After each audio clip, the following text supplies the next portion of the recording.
Hello तो WhatsApp guys, कैसे हैं आप लोग। मैं सैंडी सर आपका स्वागत करता हूं आपके अपने यूट्यूब चैनल पे। तो गाइस इस वीडियो को पूरा देखिएगा। जिन्होंने यूपी ट्रिपल एस सी पेट का फॉर्म भरा है और जिन्होंने ये फॉर्म नहीं भरा वो भी इस वीडियो को पूरा देखेंगे, क्योंकि ज्ञान लेने में पैसे नहीं लगते। तो चलिए आज हम बात करेंगे यूपी ट्रिपल एस सी पेट की। जैसा कि आप सब लोगों को पता है, यूपी ट्रिपल एस सी पेट का एग्ज़ाम सेंटर आ चुका है और आप लोग ने अपना एग्ज़ाम सेंटर देख लिया होगा। और एग्ज़ाम सेंटर की मैं एडमिट कार्ड की बात करूँगा। एडमिट कार्ड इसके हो चुके हैं आउट। इसके एडमिट कार्ड आउट हो चुके हैं और इसकी एग्ज़ाम डेट पड़ी है 16 अक्टूबर को। जैसा कि मैंने आपको पिछली वीडियो में बताया था कि इसकी एग्ज़ाम डेट 16 अक्टूबर को पड़ी है, यानी आपके पास लास्ट के 13 या 14 दिन बचे हैं। इन 13-14 दिन में आपको खूब मन लगा के और खूब जी जान लगा के मेहनत करनी है। और यूपी ट्रिपल एस सी पेट की जो एग्ज़ाम सेंटर की बात करूँगा, यूपी ट्रिपल एस सी पेट का एग्ज़ाम सेंटर कुछ इस तरह बाहर गया है जैसे कि नीरज चोपड़ा का भाला है, जहाँ तक फेंक रहे वहाँ तक जा रहा है। 100-100, 150-150, 200-200 किलोमीटर दूर एग्ज़ाम सेंटर भेजा है उन्होंने। एग्ज़ाम सेंटर इतना दूर भेजने का रीज़न ये है क्योंकि जितने भी लोकल के एग्ज़ाम सेंटर होते हैं तो उसमें एक्चुअली क्या हो जाता है, उसमें हो जाता है सिस्टम से आप मतलब समझ रहे हैं, हमारे चाचा विधायक हैं, सिस्टम हो जाएगा। तो वही वाला हाल होता है कि जितने भी अच्छे घर के लड़के होते हैं उनकी अप्रोच लग जाती है, तो उस एग्ज़ाम सेंटर में थोड़ी बहुत सिस्टम हो जाता है। तो उस सिस्टम की वजह से सरकार ने निर्णय लिया है कि जो भी जहाँ का कैंडिडेट होगा वहाँ से कम 150-200 किलोमीटर दूर उसका एग्ज़ाम सेंटर भेजा जाएगा। हालांकि जिसको सिस्टम करना होगा वो सिस्टम वहाँ पे भी कर लेगा, लेकिन वहाँ पे थोड़ा इतना सिस्टम नहीं बैठ पाएगा जितना यहाँ बैठ जाता है। तो एग्ज़ाम डेट इसकी आगे है 16 अक्टूबर और आपके पास बचे हैं केवल लास्ट के 12 और 13 डेज़। लास्ट के 12 और 13 डेज़ में आपको क्या करना है, सबसे पहले मैं आपको बता दूं, सबको बेस्ट ऑफ लक, सब बहुत अच्छे से एग्ज़ाम दीजिएगा। और दूसरी बात ये बता दूं कि एग्ज़ाम सेंटर इतना दूर जाने से हम लोगों के लिए बहुत बड़ी खुशखबरी है। जो हम लोगों के लिए नहीं, जो बच्चे पढ़ने वाले केवल उनके लिए, जो नहीं पढ़ने वाले जो ऐसे हैं उनके लिए तो सब ऐसे ही है। तो जो पढ़ने वाले बच्चे उनके लिए बहुत बड़ी खुशखबरी है, क्योंकि जो 150 से 200 किलोमीटर इन्होंने एग्ज़ाम सेंटर भेजा है, इससे आपको बहुत बड़ा फ़ायदा मिलेगा। इसलिए क्योंकि कम से कम 50 से 60% बच्चे इसमें एब्सेंट रहने वाले हैं। आप बोल रहे होंगे सर ये बहुत बड़ा नंबर है, बट इट इज़ ट्रू। 50 से 60% बच्चे आपके इसमें एब्सेंट रहेंगे। और अगर 50 से 60% बच्चे एब्सेंट रहेंगे, इसका मतलब ये है कि इसकी कट ऑफ भी कम जाएगी और आपका लेकिन सामना भी अच्छे पढ़ने लिखने वाले बच्चों से होगा।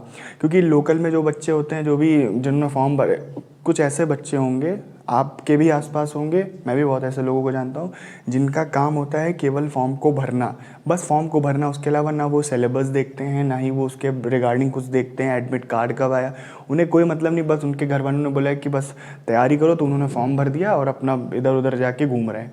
तो ऐसे बच्चों का तो कभी होगा नहीं, और ऐसे बच्चे वैसे भी छट जाएंगे, लेकिन वो ये वैसे भी नहीं जाएंगे क्योंकि 150-200 किलोमीटर वो दूर जाके रूम ले के उसके बाद 1-2 दिन रह के अपना इतना पैसा वो खर्च नहीं करेंगे, वो भी इस एग्ज़ाम के लिए जिस एग्ज़ाम में उनका होना नहीं है।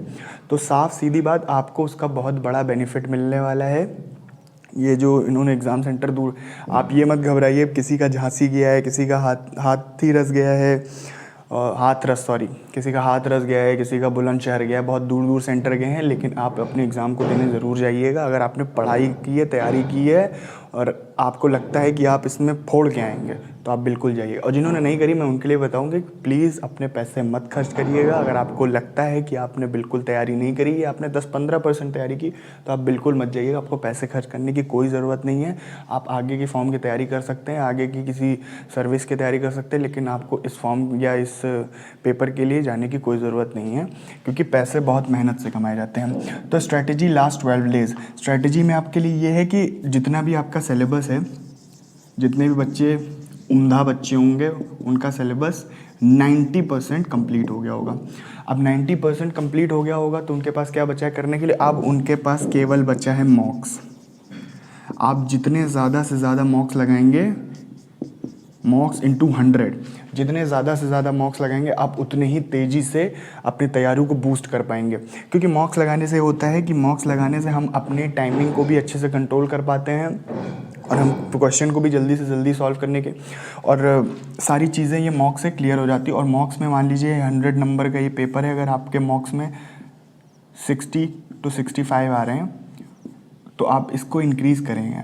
और मॉक्स हमेशा, मॉक्स में नंबर आपके जैसे मान लीजिए 80 नंबर आए, तो आप अपने दोस्तों को स्क्रीनशॉट, धड़ाक से स्क्रीनशॉट भेजा, ये ले देख मेरे 80 आए हैं, तेरे कितने आए हैं, ये नहीं करना है।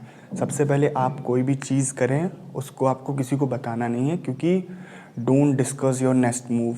अगर आपने अपना नेक्स्ट मूव डिस्कस कर दिया तो उसके चांसेस बहुत कम हो जाते हैं। तो अपना नेक्स्ट मूव किसी से डिस्कस नहीं करेंगे।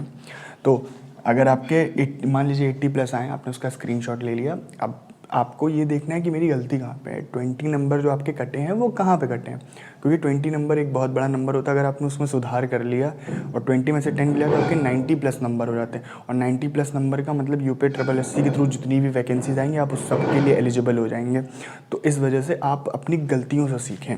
तो अब आपको मॉक्स लगाने हैं। सिलेबस में आपको जो रिवाइज़ करना है वो केवल करना है GS।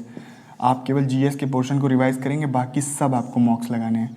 और मॉक्स में जिन भाई बहनों के 75 प्लस जा रहे हैं वो आंख बंद करके पेपर देने जाएं, मतलब आंख बंद करके पेपर ऐसे भी टिक लगा देंगे तो आपका हो जाएगा। जिनके 75 प्लस जा रहे हैं वो उनका मतलब समझ लीजिए सिलेक्शन पक्का मेंस के लिए, सिलेक्शन नहीं पक्का मेंस के लिए। ठीक है, तो आपको मॉक्स 100% मॉक्स, दिन में कम से कम 2 से 3 मॉक्स लगाइए। टाइमिंग लगा के लगाइए, स्टॉप वॉच लगा के लगाइए। उसमें वैसे भी आजकल के जितने भी मॉक्स होते हैं उसमें टाइमिंग अपने आप चलती है। तो आपको मॉक्स बहुत इम्पॉर्टेंट हो जाते हैं पेपर के लिए। अब बात करूँगा मैं कट ऑफ की। अब मैं कट ऑफ बताने वाला हूँ आपको कि एक्सपेक्टेड कट ऑफ इसकी कितनी है, एक्सपेक्टेड। और आप ये जान के बिल्कुल ही आश्चर्यचकित हो जाएंगे कि इसकी कट ऑफ कितनी जाने वाली है। इसकी कट ऑफ जाएगी 60। मैं आपको ये जो नंबर बता रहा हूँ ये एग्जैक्ट नंबर है। अगर 60 नंबर से एक नंबर नीचे नहीं जाएगी, 60 नंबर से एक नंबर ऊपर नहीं जाएगी। 60 कट ऑफ जाएगी, वो भी 60 कट ऑफ इसलिए जाएगी cause due to absent students, due to absent candidates. बहुत सारे कैंडिडेट्स में एब्सेंट होंगे जिसकी वजह से आपको फ़ायदा सीधा कट ऑफ है। और मैं ये श्योरिटी बोल रहा हूँ कि हो सकता है ये कट ऑफ और नीचे हो जाए 55, 54, बट ये कट ऑफ 61 नहीं होगी। आप देख रहे हैं कितना बड़ा नंबर है 61, 60, और आपका इसमें मेंस में होने के लिए चांसेस बहुत ज़्यादा हो जाते हैं। और देखिए भाई 60 हो, 50 हो, 40 हो, आपको मेहनत तो करनी पड़ेगी, क्योंकि बिना मेहनत के आजकल कुछ भी नहीं मिलता है। अगर सूरज की तरह चमकना है, अगर सूरज की तरह चमकना है तो सूरज की तरह जलना भी पड़ेगा। यही सब चीज़ें हैं जो आपको समझनी है। तो मेहनत के बिना आपको कुछ नहीं मिलता है।